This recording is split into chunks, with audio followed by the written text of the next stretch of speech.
Inimigos de Deus.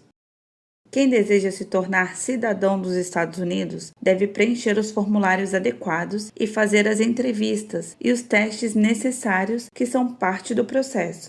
O candidato também deve renunciar à sua cidadania de origem e jurar fidelidade à sua nova pátria. Com certeza, algumas pessoas fazem isso em busca de suas ambições e de seus propósitos egoístas. Um bom exemplo disso ocorreu em 1979, quando revolucionários iranianos tomaram vários diplomatas americanos como reféns. Naquela época, o patriotismo americano atingiu o auge. Os imigrantes iranianos que moravam nos Estados Unidos, durante esse incidente, também ficaram desconfortáveis com o ocorrido em seu país de origem. A lealdade deles estava voltada para o novo país. No entanto, alguns imigrantes iranianos expressaram abertamente a sua simpatia pelos sequestradores. A resposta dos americanos patriotas foi previsível e correta. Se o governo dos Estados Unidos tinha, de boa vontade, aberto o seu coração e a sua terra para esses imigrantes que frequentavam as melhores faculdades com bolsa de estudo e estavam empregados em um nível inimaginável no Irã, então como era possível que eles mostrassem simpatia pelos inimigos da nação que os acolhera? Onde estava a gratidão pela liberdade e pelas oportunidades que tinham recebido? Essa não é uma analogia perfeita com quem recebe autorização para entrar no reino e mesmo assim nega a fidelidade a Deus e despreza a graça que lhe permitiu a entrada. A pessoa recebe as chaves do reino dos céus, Mateus capítulo 16, versículo 19, e tudo que diz respeito à vida e piedade, 2 Pedro capítulo 1, versículo 3. E o Senhor dá ordem aos seus anjos a respeito dela. Veja Salmos 91, versículo 11. E como se tudo isso não bastasse, ele atende ao que deseja o coração dela. Veja Salmos 37, versículo 4. No entanto, em vez de agradecer ao Pai Celeste por tudo que recebeu, ela vive em conluio com os inimigos dele. Quanta ingratidão! Seria a fé que ela professa em Jesus Cristo uma farsa? Ela recebeu Jesus apenas pelo que pode obter dele? Steve Harrison tem pensamentos semelhantes. Hoje, o cristianismo é oferecido sem que haja mudança de reino. Muitos cristãos se familiarizam com a cultura cristã, aprendem a linguagem, a música e as prioridades. Talvez tenham respeito pelas regras e apoiem a igreja com o seu dízimo. No entanto, apesar de todos esses esforços, ainda não são cidadãos do reino de Deus. Por quê? Porque não renunciaram ao reino da Babilônia, nem deixaram de seguir os seus caminhos. Não há dupla cidadania no reino de Deus. Kay Arthur acrescenta: se você não planeja submeter-se à vida cristã, tendo o compromisso de conhecer o seu Deus e caminhar em obediência a Ele, então nem comece, porque o cristianismo se resume nisso. É uma mudança de cidadania, governo e comprometimento. Se você não pretende deixar que Cristo governe a sua vida, então esqueça o cristianismo. Ele não é para você. Tiago usou palavras impactantes que poderiam levar toda a alma rebelde à razão. Adúlteros e adúlteras. Não sabeis vós que a amizade do mundo é inimizade contra Deus? Portanto, qualquer que quiser ser amigo do mundo, constituir-se inimigo de Deus. Tiago capítulo 4, versículo 4. Infelizmente, muitos se recusam a aceitar o real significado dessa afirmação contundente, embora ela seja a palavra de Deus. O inimigo turvou as mentes deles,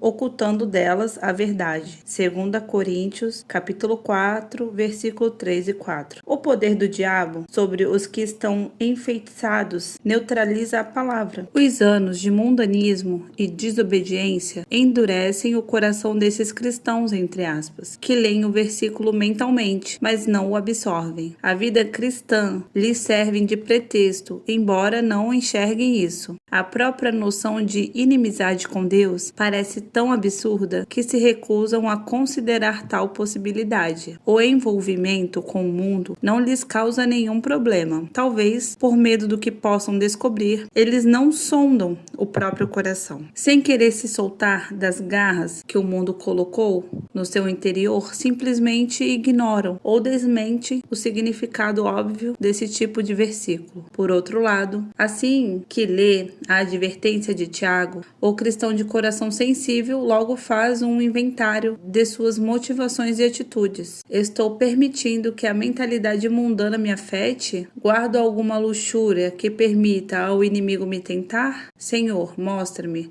onde eu preciso de arrependimento. Ó Deus, retira o amor pelo mundo do meu coração. Separa-me para a tua grande obra, Jesus. Toma o teu devido lugar dentro de mim. Em resumo, assim que percebe as evidências do mundanismo, o verdadeiro servo de Deus busca o arrependimento, até que todo mal tenha sido erradicado da sua vida. A morada eterna. O céu não é lugar para os inimigos de Deus, não importando até mesmo se, em algum momento da vida, tiveram algum tipo de encontro com ele. O amigo do mundo é inimigo do Senhor. Imagine essa pessoa morrendo e indo para o céu, o lugar onde habitam a justiça e a verdadeira santidade. Deus seria um oponente dela. As mansões abrigariam os seguidores do seu inimigo.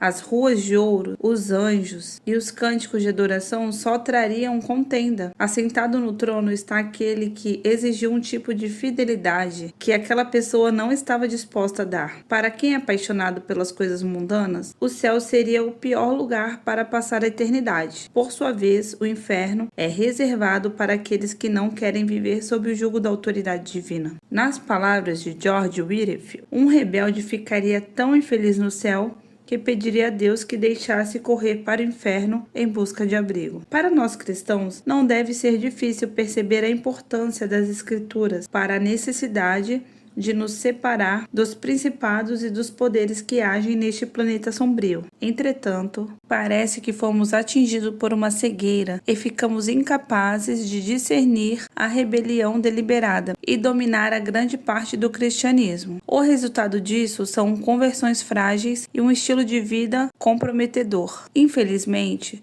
os cristãos permanecem escravizados nos palácios de prazer do reino de Satanás. Este mundo, porém, não é o lar do verdadeiro servo de Deus, que trava uma guerra atrás das linhas inimigas. Um dia, quando as batalhas cessarem, ele será dispensado e voltará para casa, para o seu merecido descanso. Por enquanto, o cristão sabe que está em território do adversário. Ele ama a Deus e não pensaria em fazer amizade com quem o odeia. Trair o Senhor aliançando-se com os inimigos? Jamais. Ele foi salvo, guardado, amado e abençoado pelo Altíssimo, a quem por conta disso tem profunda fidelidade. O verdadeiro cristão ama o Pai, porque ele o amou primeiro. 1 João capítulo 4, versículo 19. O servo não odeia as pessoas, mas detesta e despreza aquilo que o mundo ama. A sua hostilidade é como a de Davi, quando declarou: ó Deus, tu matarás de certo o ímpio. Apartai-vos, portanto, de mim, homens de sangue, pois falam malvadamente contra ti. E os teus inimigos tomam o teu nome em vão. Não aborreço eu, ó Senhor, aqueles que te aborrecem, e não me aflijo por causa daqueles que levantam contra ti. Aborreço-os com ódio completo. Tenho-os por inimigo. Salmo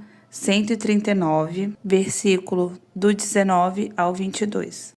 O fiel seguidor de Cristo deve ter essa convicção em relação ao cosmos, pois este mundo não é o seu lar. Os cristãos devem ser como os diplomatas americanos, feitos reféns no Irã, os quais mantiveram a visão e os valores da sua pátria, apesar do aparente poder dos sequestradores. Eles ainda tinham deveres a cumprir e se mantiveram fiéis ao seu país de origem. O apóstolo Paulo disse: mas a nossa cidade está nos céus, donde também esperamos o Salvador, o Senhor Jesus Cristo. Filipenses, capítulo 3, versículo 20. Já Pedro disse: amados, peço-vos, como a peregrinos e forasteiros, que vos abstenhais das concupiscências carnais, que combatem contra a alma. 1 Pedro, capítulo 2, versículo 11. Por sua vez, o escritor de Hebreus se referiu a Abraão da seguinte maneira: pela fé, habitou na terra da promessa, como em terra alheia, morando em cabanas com Isaque e Jacó, herdeiro com ele da mesma promessa, porque esperava a cidade que tem fundamentos, da qual o artífice e construtor é Deus. Hebreus capítulo 11, versículo 9 e 10. Pertencer à viva e verdadeira Igreja de Jesus não significa unir-se a um movimento evangélico. Não significa ter tido algum tipo de experiência espiritual no passado e viver agora na periferia do cristianismo. Tampouco significa ter incorporado a ideologia do movimento evangélico. Participar do corpo de Cristo significa ser santo, dedicado ao serviço do Mestre, para o qual fomos separados. É ter sido chamado para sair e se distanciar do cosmos, embora ainda não tenhamos alcançado a perfeição, sem pecado. O desejo do nosso coração deve ser conformado à imagem santa de Jesus Cristo.